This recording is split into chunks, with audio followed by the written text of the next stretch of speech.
Hello and welcome to the podcast of our church here at St. John's German Lutheran Parish in Springvale. Today, our English edition. We are the German Lutheran Church in Southeast Melbourne, where we also speak English, have bilingual activities, and welcome you to today's podcast. Our topic today is Easter.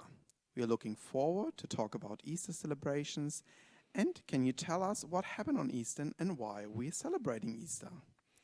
And we have an inspirational word from the Bible to encourage, to strengthen, to motivate, and comfort you, to lift you up and sustain you in the coming hours and days. Peter, do you actually know what happened exactly a year ago? We had an official pandemic in the whole world. Crazy. It was, wow. But on the other hand, I have to say, you know, when I reflect and think about a year ago, this year was so fast. 21, and we are looking forward to celebrate Easter. And this time, hopefully, with people at the church, we can gather together and we can celebrate together. But why was Easter 2020 so different? And what did we learn about something new, or what did we do different actually last year?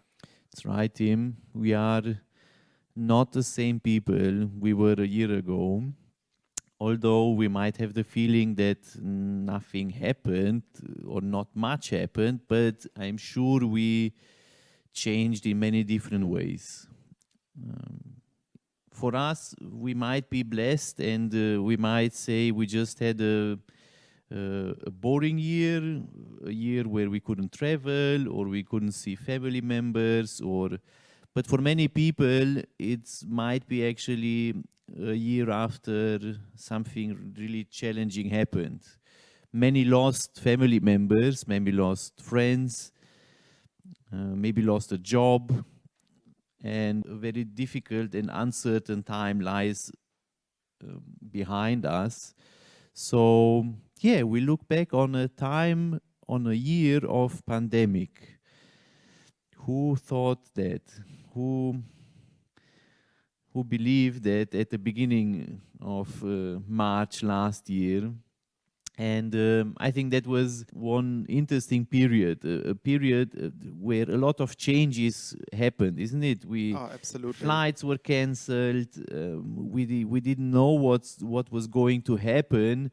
A lot of insecurity. I remember especially seeing pictures in review. You know, Facebook or Google Absolutely. Photos shows us those kind of pictures. Last year at this day, there was no toilet paper in my local grocery store. No, not at all. And I can actually remember I had to order some toilet paper for the church for our bathrooms, and I couldn't do anything anymore. And remember, we got the email actually from Coles. Oh, sorry, we deliver zero products, so we didn't got anything in the end.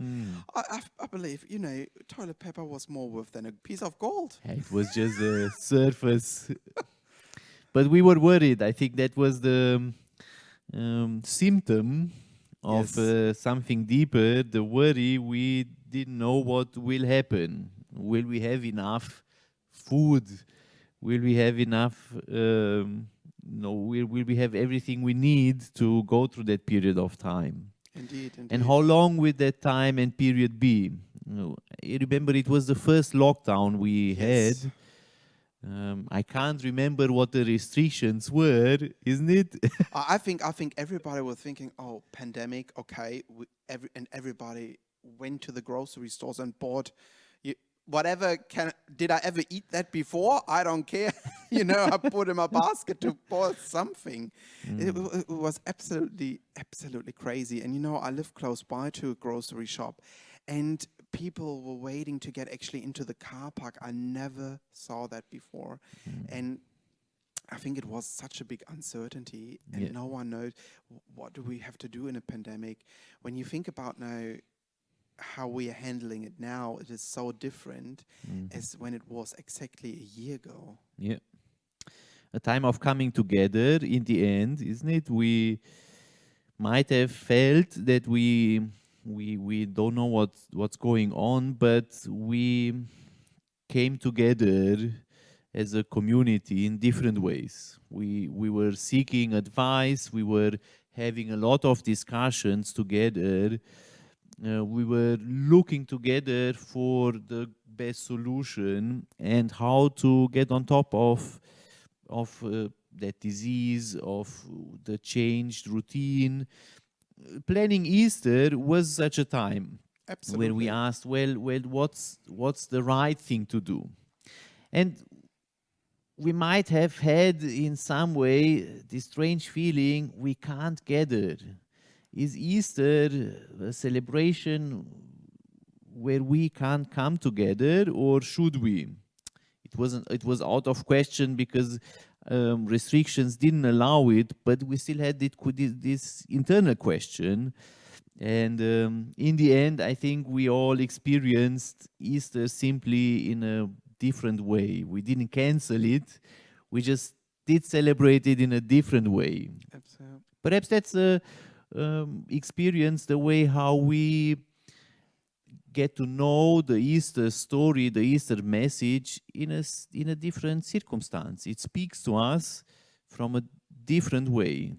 No, I will remember, we started all, the online services and everything, and you were sitting on the table and cracked an egg and everything. And it was still, we are with everybody. I don't know, you got a good feeling. It's absolutely different instead of gathering together. But through the online services, and especially for Easter, it was a good feeling and be together somehow in a different way. For many Christians, this year it's the same question. We in Australia are now in a fortunate position to meet in person, but the majority of Christians face the question, should we meet in person? Are the circumstances around us right to do that, or should we rather not? Especially in a situation where you have a lot of infections happening, but you don't have the restrictions. And then it's clearly the question for the community, what do we do? And I'm sure it's not easy to find an answer to what's right. I couldn't tell either. I don't know, it feels like a little bit like a normal life again pre-COVID. But when you see what's happening in the northern hemisphere, or especially in Europe, it's completely a different story. Yes, although we have the positive, or I hope it's, isn't it, the positive development where you have the distribution of vaccines, where you have a flattening curve because of the current restrictions they're having. And also, Easter is the time of the year where new life is springing up around you in spring, where you have this feeling of everything begins, everything starts again, and you have this positive feeling, which hopefully translates into this celebration of Easter too. I think we all agree Easter 2020 was completely different, and Easter 21 is completely different again. So it's amazing how we adapt and how much we're learning from it. So, Peter, how are we celebrating Easter, and what is so special, or what makes Easter so special? Well, there's a perfect time to rediscover some Easter traditions. After we didn't have them last year, we might think about Easter and ask, how do we celebrate it? What's our tradition to celebrate Easter? And I'm sure every family has some traditions. If you have, maybe you leave a comment where you share them with others, because that's how traditions are Staying alive. Staying alive, yes. Everybody else have some other ideas or have some different traditions, and you can share them and you can try them out. It's always nice. And I remember, and it was beautiful for me.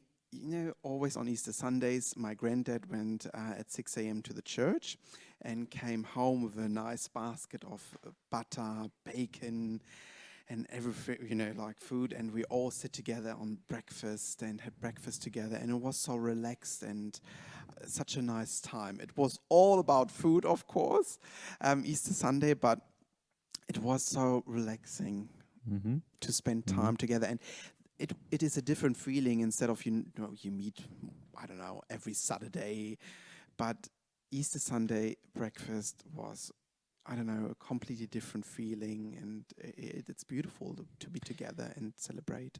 With the tradition to bless food, which is a long Christian tradition.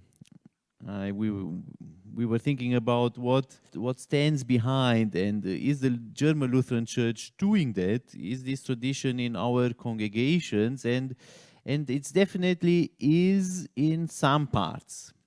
I think what's normal for Lutheran churches is that you have a lot of different kind of traditions depending where you live and in Yes. what community you live, what kind of language, and all these things that come together.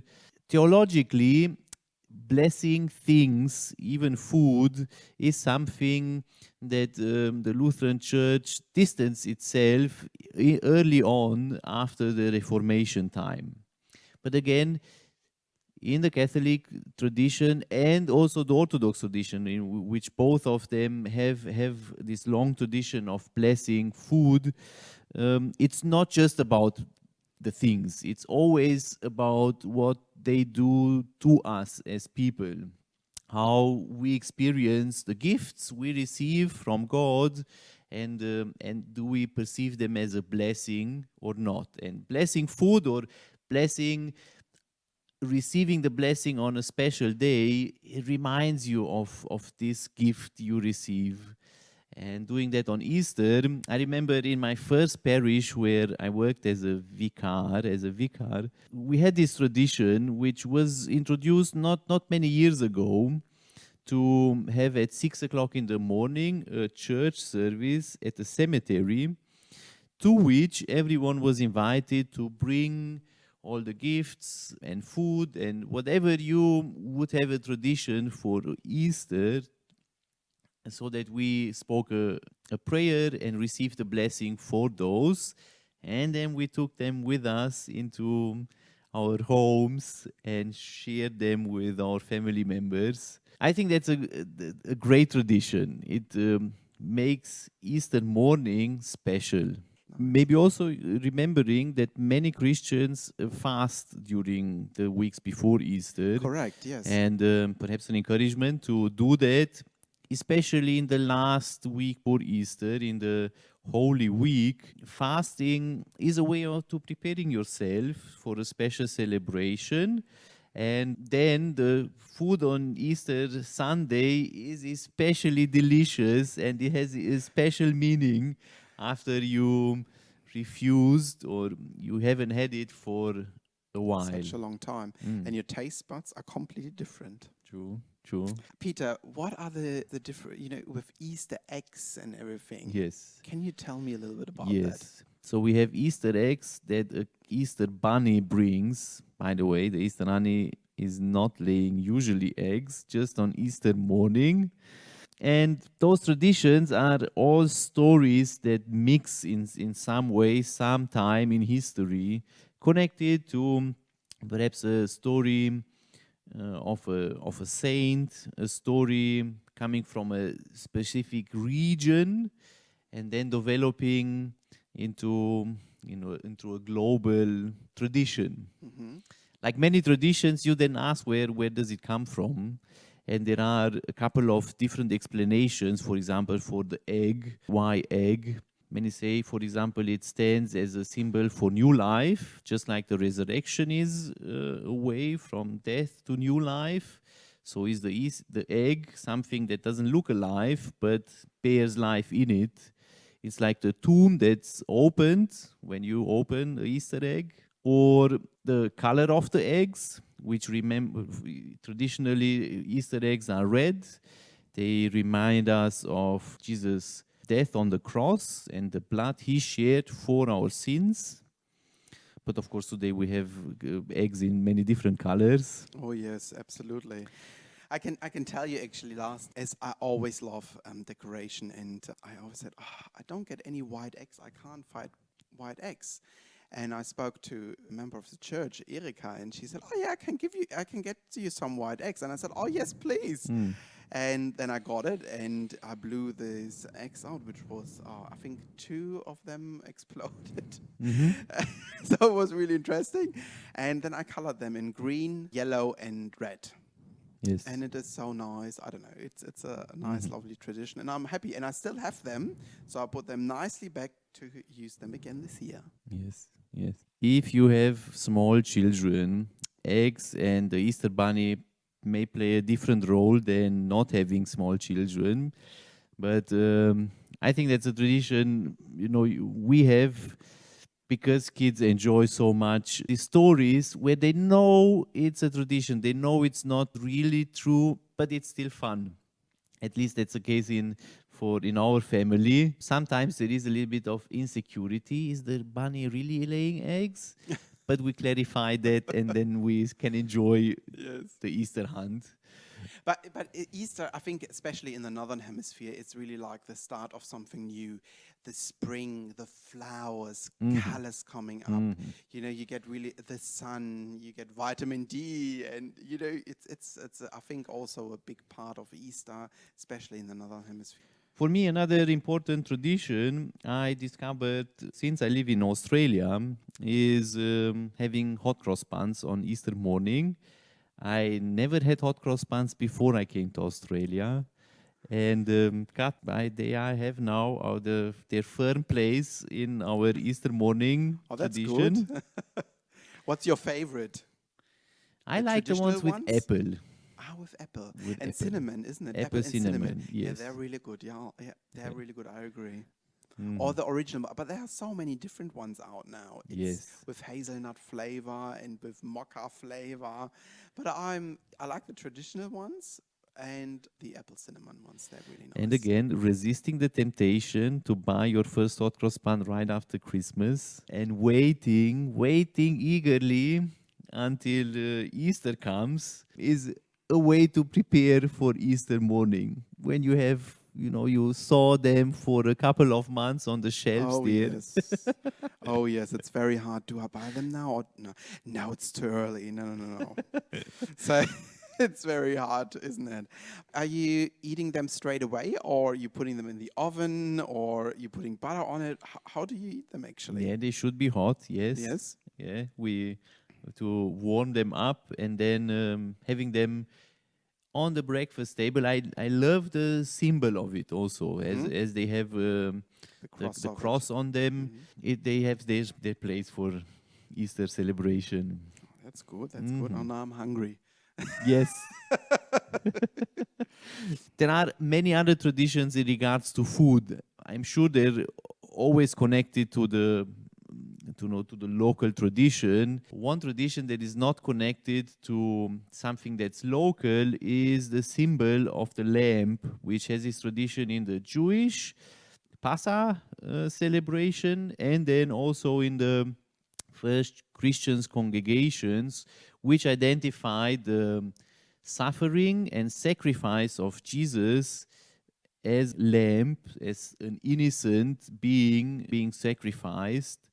And that's why having lamb around Easter is so important for many different congregations and confessions all around the world. And of course, the picture of the lamb, which is in Christian art, one of the earliest pictures for Jesus Christ himself.